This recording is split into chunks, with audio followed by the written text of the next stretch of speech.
तो फ्रेंड्स, आपने हमारे इंटरलॉक्यूटर के एक पहले वाले कंटेंट में वीडियो में देखा होगा कि इंटरलॉक्यूटर बेसिकली कौन होता है, क्या होता है। इसके ऊपर हमने थोड़ा सा एक आपको आइडिया दिया था कि who exactly is interlocutor, what role he plays. और आज अभी आप सभी लोग अप्राइज हो गए होंगे कि इंटरलॉक्यूटर कौन है, ए.के. मिश्रा जी, जिनको त्रिपुरा के लिए इंटरलॉक्यूटर अपॉइंट किया गया है। तो आज थोड़ा सा इंटरलॉक्यूटर का फ्रेमवर्क क्या होता है, कौन है ए.के. मिश्रा जी, और किसको रिप्रेजेंट करते हैं, व्हाट इज इज रैंक, इसको लेकर हम बात करेंगे। और उनके विजिट से लेकर और उनकी इस विजिट के बाद जो इंटरलॉक्यूटर की डेवलपमेंट होने वाली है, इसको लेकर आज थोड़ा सा हम पर्सपेक्टिव रखेंगे आपके सामने। तो एक फॉर्मर आईपीएस ऑफिसर रह चुके हैं and he was earlier special secretary of intelligence bureau in ministry of home affairs. Intelligence bureau आप सभी जानते हैं कि एक इंपॉर्टेंट सेंसिटिव ऑर्गेनाइजेशन है जो हमारे देश के इंटेलिजेंस में काम करता है। तो अक्षय कुमार जी एक ऐसे सेंसिटिव डिपार्टमेंट के एक सीनियर ऑफिसर है कि बाद में उन्होंने रिटायरमेंट के बाद बतौर as an adviser ministry of home affairs में ज्वाइन किया है नॉर्थ ईस्ट डिवीजन। और अक्षय कुमार जी इंटरलॉक्यूटर अपॉइंट किए गए त्रिपुरा के लिए। और ये अपॉइंटमेंट इससे पहले एन रवि जो इंटरलॉक्यूटर किए गए थे नॉर्थ ईस्ट डिवीजन के, who was actually handling the negotiation and discussion peace talks with NSCN IM group. जो एनएससीएम का जो फ्रेमवर्क हुआ था एग्रीमेंट 2015 में हुआ था, उसके मुताबिक एक टॉक चल रहे थे, पीस टॉक। जैसे कि आप जानते हो कि नागालैंड का एक militancy insurgency period, it was one of the longest in the history of insurgency on this earth. तो एक लॉन्ग डेकेड ऑफ इंसर्जेंसी था। और 2015 में एक बड़ा ब्रेक थ्रू आया था जहां पर आइजैक मोइवा ग्रुप ने फ्रेमवर्क एग्रीमेंट पे साइन किया था एमओयू में।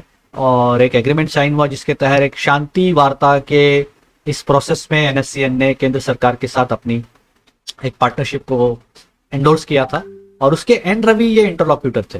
तो बहुत सारे डायलॉग डिस्कशन के बाद ये प्रोलॉन्ग हुआ और आगे चल नहीं पाया। अब तो एन रवि जी तमिलनाडु के गवर्नर बना दिए गए थे। उसके बाद ये थोड़े कुछ दिन के लिए ये पद खाली था, वैकेंट था। और अब उस पोस्ट को अक्षय कुमार जी मिश्रा जो इंटरलॉक्यूटर अपॉइंट किए गए फॉर दैट। और उन्हीं अक्षय कुमार मिश्रा जी को त्रिपुरा के लिए भी इंटरलॉक्यूटर बनाया गया है। तो एक मोस्ट इंपॉर्टेंट डेवलपमेंट है दोस्तों। ये देखेंगे कि इंटरलॉक्यूटर जो होता है ये मिनिस्ट्री ऑफ होम अफेयर्स जो गवर्नमेंट ऑफ इंडिया है, इसके मिनिस्ट्री ऑफ होम अफेयर्स के नॉर्थ ईस्ट डिवीजन का एक पार्ट है। तो उसके अंदर बहुत सारे जो नॉर्थ ईस्ट से रिलेटेड इश्यूज है, नॉर्थ ईस्ट रीजन के 7 सिस्टर्स एंड 1 ब्रदर, तो ये सारे नॉर्थ ईस्ट डिवीजन के जितने स्टेट्स है इसमें जितने भी इश्यूज है नॉर्थ ईस्ट डिवीजन देखता है। बीट में भी इंटरलॉक्यूटर जैसे कि कोई इंसर्जेंसी को लेकर कोई ट्राइपार्टी एग्रीमेंट, कोई पीस डिस्कशन, कोई नेगोशिएशन टॉक्स, इस तरीके के जो भी डेडलॉक सिचुएशन होता है, कॉन्फ्लिक्ट कोई रेजोल्यूशन का कोई मैकेनिज्म है, इसमें इंटरलॉक्यूटर की एक भूमिका बहुत इंपॉर्टेंट मानी जाती है। तो नॉर्मली अभी नॉर्थ ईस्ट जैसे मिनिस्ट्री ऑफ होम अफेयर्स में इंटरनल सिक्योरिटी है, होम मिनिस्ट्री है, नेशनल क्राइम रिकॉर्ड्स ब्यूरो है, और इसके अलावा बहुत सारे सेंट्रल पुलिस ऑर्गेनाइजेशन है, इंटेलिजेंस ब्यूरो। तो इस तरीके का मतलब एक बहुत इंपॉर्टेंट डिपार्टमेंट का एक अम्ब्रेला ऑर्गेनाइजेशन जिसको हम बोल सकते हैं मिनिस्ट्री ऑफ होम अफेयर्स है, जिसमें नॉर्थ ईस्ट डिवीजन होता है। तो बेसिकली दोस्तों नॉर्थ ईस्ट का जो डिवीजन है इसमें सेपरेटली मतलब हम बोल सकते हैं कि नॉर्थ ईस्ट का आप देखेंगे कि इसके नॉर्थ ईस्ट डिवीजन के फिलहाल पीयूष गोयल जी इसके एडिशनल सेक्रेटरी है। तो ये एक देखने वाली बात है कि नॉर्थ ईस्ट डिवीजन के एडिशनल सेक्रेटरी पीयूष गोयल है, जो नॉर्थ ईस्ट अफेयर्स के सीनियर ब्यूरोक्रेट है with an additional secretary rank. उसी डिपार्टमेंट में with an rank of adviser A K. Mishra ji को अपॉइंट किया गया। तो आने वाले दिन में हम ये आज इसलिए इस टॉपिक को डिस्कस कर रहे हैं क्योंकि आप सभी भाइयों का बड़े बेसब्री से ये जानना चाह रहे, बड़ी क्यूरियोसिटी से कि आने वाले दिनों में इंटरलॉक्यूटर कभी आएंगे। बिकॉज बेसिकली आप देखोगे तो 10 मई को एक नोटिफिकेशन जारी हुआ था जिसमें government of Tripura political section GA general administration ने एक नोटिफिकेशन इशू किया था, मेमोरेंडम, जिसमें 12 मई 2023 को ए.के. मिश्रा जी के आने का स्केड्यूल प्रोग्राम को घोषित किया गया था। And he was actually suppose to be a state guest with summarising various points of discussion.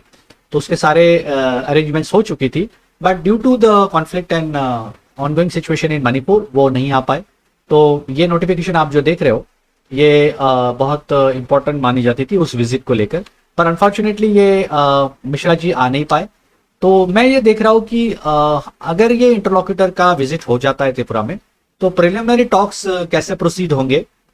क्योंकि दोस्तों अगर आप देखते हो तो आने वाले मार्च अप्रैल 2024 में बहुत जल्द मतलब आने वाले 9-10 महीने बाद एक इलेक्शन का, जनरल इलेक्शंस का माहौल होगा देश में।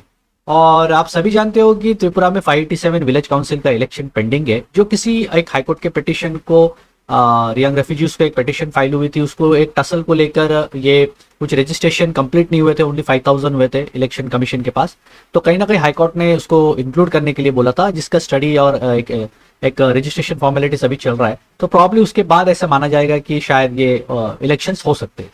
तो एक तरीके से ये इंटरलॉक्यूटर की जो डेवलपमेंट है, simultaneous talks on all the जनजाति वेलफेयर, हमारे जनजाति भाइयों के त्रिपुरा में 14 लाख, जैसे त्रिपुरा मोथा ने अपना बताया था कि उनका प्रेमाइसेस जो है डिस्कशन का, तो जनजाति भाइयों के डेवलपमेंट को लेके, जैसे कोकबोरोक का यूजेज, रोमन स्क्रिप्ट में डायरेक्ट फंडिंग की बात आई है, जैसे ग्रेटर त्रिपुरा लैंड का एक मुद्दा था। बट अभी उसको कैसे त्रिपुरा मोथा आगे ले जाएगा, ये तो इंटरलॉक्यूटर का जो फ्रेमवर्क होगा उसमें कैसे ये एकोमोडेट होगा, ये एक इंपॉर्टेंट पॉइंट है, जिसके मूवमेंट को लेके, जिसके डिमांड को लेकर 2.5 साल त्रिपुरा मोथा ने काफी अपना एक मूवमेंट लॉन्च किया था। इससे पहले त्रिपुरा लैंड था। तो एक ऑटोनमस डिमांड हमारे सामने देख सकते हैं कि हम देख रहे थे कि उभर के आई है।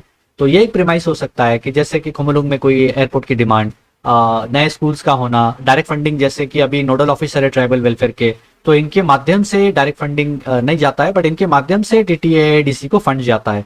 तो कहीं ना कहीं इससे डेवलपमेंट प्रभावित होता है। तो ये सारे इश्यूज को लेकर आने वाले दिनों में एक फ्रेमवर्क के रूप में त्रिपुरा मोथा के लीडर्स और बाकी स्टेक होल्डर्स, स्टेट गवर्नमेंट और union government being represented by A K Mishra ji as an interlocutor, इनके साथ वार्तालाप होगी।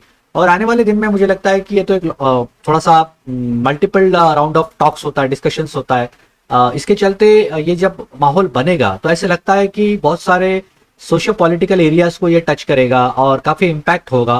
तो एक सामान्य रूप से भी सभी के लिए जानना काफी इंटरेस्टिंग होता है।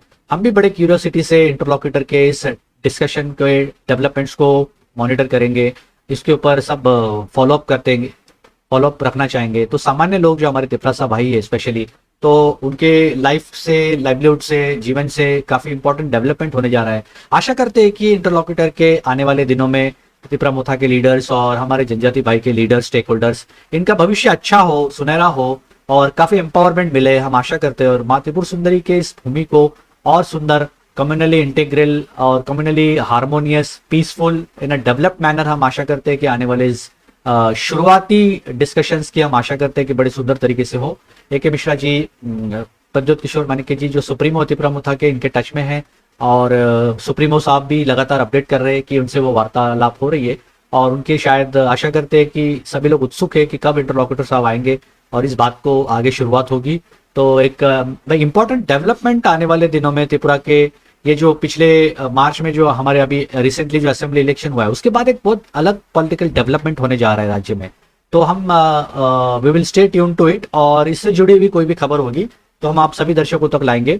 आज का ये टॉपिक जस्ट आपसे थोड़ा सा इस रेलेवेंट इश्यूज को जो अभी ट्रेंडिंग है इसके ऊपर थोड़ा सा हम ला रहे थे, और थोड़ा सा नॉर्थ ईस्ट के अफेयर्स के ऊपर हम डिस्कस करना चाहते थे कि कैसा एक मॉड्यूल होता है, कि इंटरलॉक्यूटर कहाँ से रिप्रेजेंट करता है, किस बॉडी को रिप्रेजेंट करता है, किस डिपार्टमेंट को रिप्रेजेंट करता है।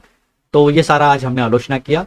Hope you like the topic और आज का कंटेंट आपको पसंद आया हो। We request our subscribers to like, share this content and share our video.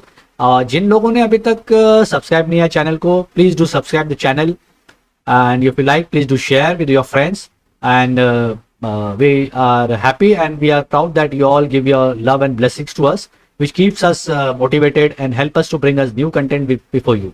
So again, before we end this topic, I welcome you again on this channel, and thank you again once again for keeping tuned with our channel regularly. Thank you. Jai Hind, Jai Bharat, Jai Tripura.